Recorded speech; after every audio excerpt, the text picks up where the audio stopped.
সরকারটা কি অন্তর্বর্তী সরকার চালাচ্ছে নাকি এই টুকাই সমন্বয়করা চালাচ্ছে, সেটাই এখন জনগণ দ্বিধাগ্রস্ত। যে টুকাইরা বলে এক কথা, সমন্বয়ক নামক টুকাইরা বলে এক কথা, অন্তর্বর্তী সরকার বলে আরেক কথা। হ্যাঁ, এই যে এনপিসি বলা হয় যে নাগরিক কমিটি, তারা বলে দেশে ভোট দেওয়া হবে না। সার্জিস আলম ওকে বলি, এটা বঙ্গবন্ধুর বাংলাদেশ, এটা আমার জননেত্রী শেখ হাসিনার বাংলাদেশ। তুই বলেছিস কি নির্বাচনের নাম যেন কেউ মুখে না নেয় শেখ হাসিনার বিচার না করা পর্যন্ত। আমি এটা বলবো, নির্বাচনের নাম যেন কেউ মুখে না নেয়, তোদের বিচার করা, তোদের বিচার আগে হবে, তারপরে নির্বাচন হবে।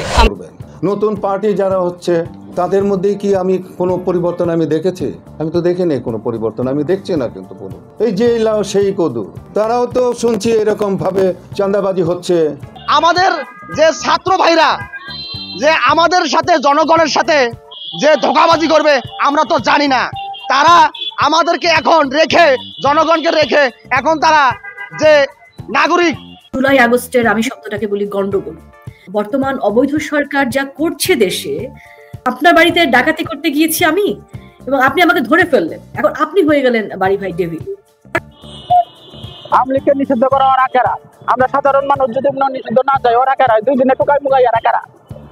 এই যারা নিষিদ্ধ করার কথা বলার ভাবি তো আমরা জন্ম হয় নাই। তার মানে একটা পারসেপশন কিন্তু তৈরি হয়েছে যে সরকার নতুন দল গড়ার দিকে মনোযোগ বেশি, নতুন দলকে প্রমোট করছে, নতুন দলকে খামাখা কিছু মানে এমন প্রশ্রয় দিচ্ছে, সেটা খুব ভালো কিছু হচ্ছে না, নেতিবাচক প্রভাব পড়ছে সমাজ। ধরেন যারা একদম লোয়ার ক্লাসে আছে নেতাকর্মী, তারা ভাবে একরকম, টপ ক্লাসে যারা আছে তারা ভাবে আরেক রকম। মূল পলিটিক্সটা কন্ট্রোল হয় টপ ক্লাস থেকে। বাংলাদেশের সেনাপ্রধান ফিরেছেন, বিদেশ সফরে গিয়েছিলেন তিনি। সফর সংক্ষিপ্ত করে তড়িঘড়ি করে তিনি ফিরে। সম্মানিত দর্শক, সবাইকে জানাই আমাদের চ্যানেলের পক্ষ থেকে স্বাগতম। বর্তমান পরিস্থিতি নিয়ে সাধারণ জনগণের মধ্যে সংশয় সৃষ্টি হচ্ছে ধীরে ধীরে। ছাত্ররা সাধারণ জনগণকে ধোঁকা দিয়েছে, সেটা আস্তে আস্তে বুঝতে পারছে। সার্জিদ বলেছেন, শেখ হাসিনার বিচার না হওয়া পর্যন্ত নির্বাচন সম্ভব না। কিন্তু সেটা কতদিনের সম্ভব? দেশে সরকার গঠন না হলে সুষ্ঠুভাবে পরিচালনা করা সম্ভব হচ্ছে না।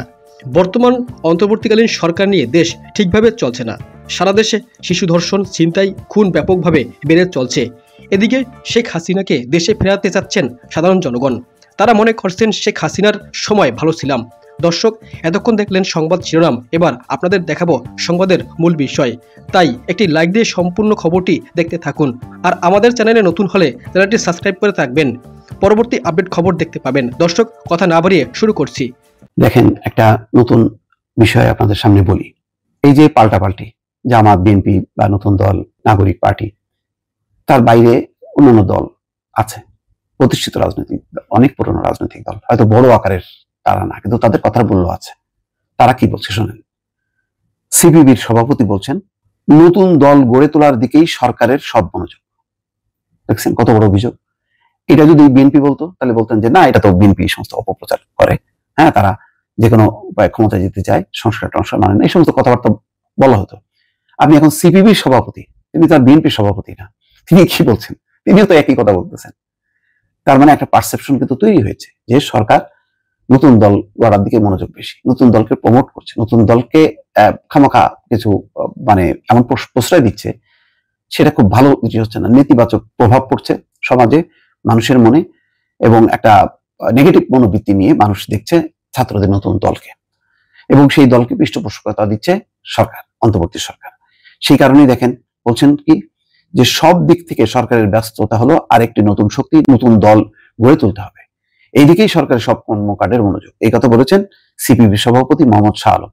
সংস্কারের কথা বললেও সংস্কারের দিকে সরকারের মনোযোগ আছে কিনা সেই প্রশ্ন তুলেছেন তিনি। করবে আমাদের এত চাওয়া, এত পাওয়া, আমাদের কিভাবে হবে? হবে তো না। এখন স্থানীয় সরকারের নির্বাচন না জাতীয় সরকারের নির্বাচন, আমি কিন্তু এই নির্বাচন সম্পর্কে আমার ব্যক্তিগত পেজের মধ্যে আমি আজ থেকে 2 মাস আগে এই নির্বাচন নিয়ে আমি কথা বলেছি। আমি বলেছি যে নির্বাচনটা কে করবে, কে করবে নির্বাচন, কাকে আমি বিশ্বাস করব, কাকে আমি বিশ্বাস করব? এই 54 বছরে যাদেরকে আমি বিশ্বাস করে 32 বছর ধরে একটা আন্দোলন করে আমি যা সমাপ্তি করতে পারি না, কাকে বিশ্বাস করব? আপনারা তো বড় বড় কথা বলে যাচ্ছেন, বড় বড় থিওরি দিয়ে যাচ্ছেন, করবেটা কে? সংস্কার কে করবে? সংস্কার কার মধ্যে আসা দরকার ছিল? সবচেয়ে যারা রাজনীতি করছেন, যারা রাজনীতিবিদ, তাদের মধ্যে কি কোনো পরিবর্তন আসছে? তো তারাই তো ইলেকশন করবেন। নতুন পার্টি যারা হচ্ছে তাদের মধ্যে কি আমি কোনো পরিবর্তন আমি দেখেছি? আমি তো দেখিনি কোনো পরিবর্তন, আমি দেখছি না কিন্তু কোনো। এই যে লাও সেই কদু, তারাও তো শুনছি এরকম ভাবে চাঁদাবাজি হচ্ছে, অমুক হচ্ছে, তমুক হচ্ছে। রোজগার দেশটা কি অন্তর্বর্তী সরকার চালাচ্ছে নাকি এই টোকাই সমন্বয়করা চালাচ্ছে, সেটাই এখন জনগণ দ্বিধাগ্রস্ত। যে টোকাইরা বলে এক কথা, সমন্বয়ক নামক টোকাইরা বলে এক কথা, অন্তর্বর্তী সরকার বলে আরেক কথা। হ্যাঁ, এই যে এনপিসি বলা হয় যে নাগরিক কমিটি, তারা বলে এই দেশে ভোট দেওয়া হবে না, ভোট আরো ফলে তারা বলে আর কে এই দেশে যেহেতু অন্তর্বর্তী সরকার বৈধ হোক আর অবৈধ হোক একটা অন্তর্বর্তী সরকার আছে, তারাই সিদ্ধান্ত নিবে এই দেশে ভোট কখন হবে। কিন্তু নাহিদ ইসলাম বলে এই দেশে ভোট হবে না। আরে নাহিদ ইসলাম তুমি কে বলার? হ্যাঁ, এই দেশে 18 কোটি মানুষ এই দেশের মালিক, এই দেশের জনগণ ঠিক করবে যে ভোট কখন হবে, এই দেশে অন্তর্বর্তী সরকার ঠিক করবে যে ভোট কখন হবে। তুমি বলার কে যে এই ভোট হবে, এই বছর হবে না অমুক বছর হবে? তোমার তো বলার এগুলোর অধিকার নাই। আফগানিস্তানের হামিদ কারজাইকে আমেরিকা যেমন রক্ষা করতে পারে নাই, ফেলে নিয়ে উঠে পালিয়ে যেতে হয়েছে, অন্তর্বর্তী সরকারও যদি বাংলাদেশে জনগণের ভোটাধিকার নিশ্চিত না করে তাহলে তাকেও বেশি দিন বাংলার মানুষ আর রাখবে না। সার্জিস আলম, তোকে বলি এটা বঙ্গবন্ধুর বাংলাদেশ, এটা আমার জননেত্রী শেখ হাসিনার বাংলাদেশ। তুই বলেছিস কি নির্বাচনের নাম যেন কেউ মুখে না নেয় শেখ হাসিনার বিচার না করা পর্যন্ত। আমি এটা বলবো নির্বাচনের নাম যেন কেউ মুখে না নেয়, তোদের বিচার করা, তোদের বিচার আগে হবে তারপরে নির্বাচন হবে। মাননীয় প্রধানমন্ত্রী শেখ হাসিনা রানিং এই দেশের প্রধানমন্ত্রী হিসেবে আছে, উনি কিন্তু পদত্যাগ করেননি। বঙ্গবন্ধু সেদিন বলেছিল রক্ত যখন দিয়েছি রক্ত আরো দিব, তবে এই দেশের মানুষকে মুক্ত করে ছাড়বো ইনশাল্লাহ। 7ই মার্চ এমনি এমনি আসেনি। 7ই মার্চের ভাষণ মানে যে বাঙালি জাতির গর্ব। কি ধরেন যারা একদম লোয়ার ক্লাসে আছে নেতাকর্মী, তারা ভাবে একরকম, টপ ক্লাসে যারা আছে তারা ভাবে আরেক রকম। মূল পলিটিক্সটা কন্ট্রোল হয় টপ ক্লাস থেকে। লোয়ার ক্লাসে তারা বিএনপির সময় তারা জেল খাটবে, তারা জীবন দিবে, ফেসবুকে স্ট্যাটাস দিবে, ডিজিটাল নিরাপত্তা নিয়ে মামলা খাবে, এলাকায় এদের বাড়িঘরে হামলা হবে, ভাঙচুর হবে। আর আপার ক্লাসে যে নেতারা আছে দীর্ঘদিন দেশের বাইরে ছিল অনেকেই, এখন সব প্লেনে ভৈরা ভৈরা বড় বাপের পোলাই খায় মতো ঠোঙ্গা বইরা সব দেশে ঢুকবে। অলরেডি ঢুকা শুরু হয়েছে। এতদিন রাজপথে বিএনপি যে সকল নেতাকর্মীরা মাইর খাইছে, জেল খাটছে, দৌড়াইছে, যাও তুমি যাও সাইডে যাও, নতুন কমিটি তৈরি হচ্ছে, তাই না? বিএনপি মারামারি হচ্ছে। আবার এখন আওয়ামী লীগের মধ্যে দেখেন সব আপার ক্লাস, সব লুটেরারা দেশ ছেড়ে পালাইছে, দেশে আত্মগোপনে আছে। লোয়ার ক্লাস ফেসবুকে অ্যাক্টিভ, মানে একদম জীবন টিবন দিয়ালায় আওয়ামী লীগের জন্য। এরা কিন্তু বেসিক্যালি দল থেকে কোনো কিছু পায় না, ভালোবাসে, এটা একটা আলাদা জিনিস বিএনপির মধ্যে। তবে হালকা টুকটাক এলাকাতে বালুর সিন্ডিকেট চালাবে, সিএনজি স্ট্যান্ড কন্ট্রোল করবে, এরকম। তো বাংলাদেশের পলিটিক্স কখনো লোয়ার ক্লাস কন্ট্রোল করে না, কিন্তু বিপদে পড়লে এই লোয়ার ক্লাসটা দিয়াই চেতনার বাণী টানি দিয়া মোটামুটি মাঠে নামানোর চেষ্টা করে। আচ্ছা, এখন আওয়ামী লীগ নির্বাচন করবে নাকি করবে না, আপনি দেখবেন বিএনপির মির্জা ফখরুল ইসলাম তিনি কি বক্তব্য দিচ্ছেন, জনাব তারেক রহমান তিনি কি দিচ্ছেন, জামাতের আমিরকে দেখবেন কি দিচ্ছেন। তারা আপনার মতন চিন্তা করে দেয় না, তারা পলিটিক্স বোঝে, পলিটিশিয়ান, পলিটিক্যালি তারা কথা বলে। কিন্তু আপনি ভাই দম চলে যাব। জাতীয় নাগরিক পার্টির হিসাব আলাদা, কারণ এরা তো ভাই আওয়ামী লীগের চোখে গাদ্দার, কারণ দীর্ঘদিন যাবৎ ছাত্রলীগের মানে কোক, সিঙ্গারা, সমোসা খাওয়ায় তো এগুলা, তাই না? অনেকেই তো স্বাভাবিক এদের ঘুম আসবে না, এমনিও ঘুম আসে না। বিএনপির এরা বেশি ভয় পায় কেন জানেন? এদের সেন্সে একটা জিনিস ঢুকা রয়েছে যে বিএনপি ক্ষমতায় গেলে আওয়ামী লীগ অনেক দিকেই এখানে মানে পুনরুত্থান ঘটবে, বা সামহাও এরা যেই লেভেলে ক্ষমতায় গেলে শেখ হাসিনা সহ সবাই ফাঁসি ঝুলাই দিবে, বিএনপিটা ঝুলাবে না, এরাও জানে। এই কারণে এদের সেন্সটা আলাদা। আমাদের আলোচনা অন্য জায়গায়। কেন এই কথাগুলো বললাম?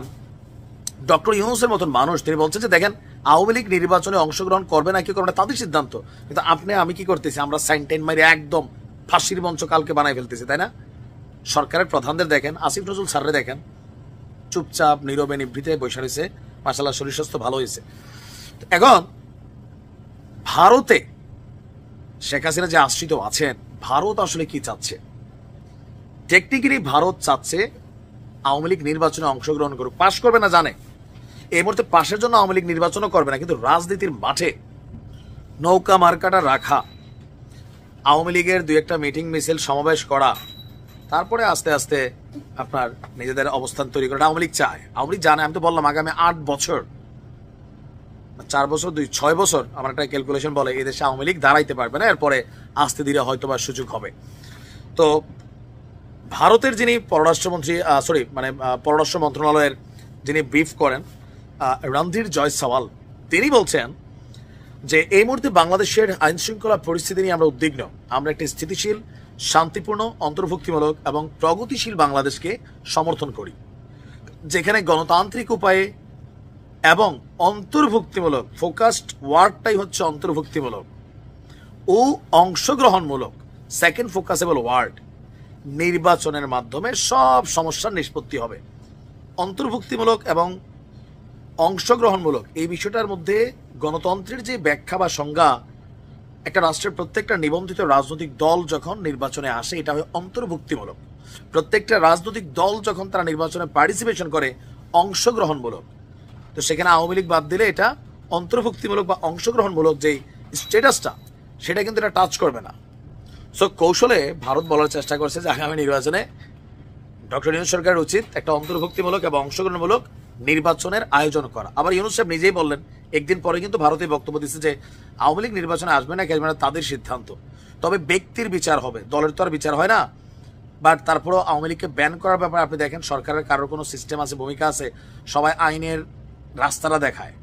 বাট আমি চোখ বন্ধ করে বলে দিতে পারি, এত বড় জ্যোতিষ না, মুসলিম ভাইয়ের বইয়ের দেবর হিসাবে, ইউনূস সরকার আমলে আওয়ামী লীগ ব্যান হবে না, ছাত্রলীগ হয়েছে সেটা আলাদা।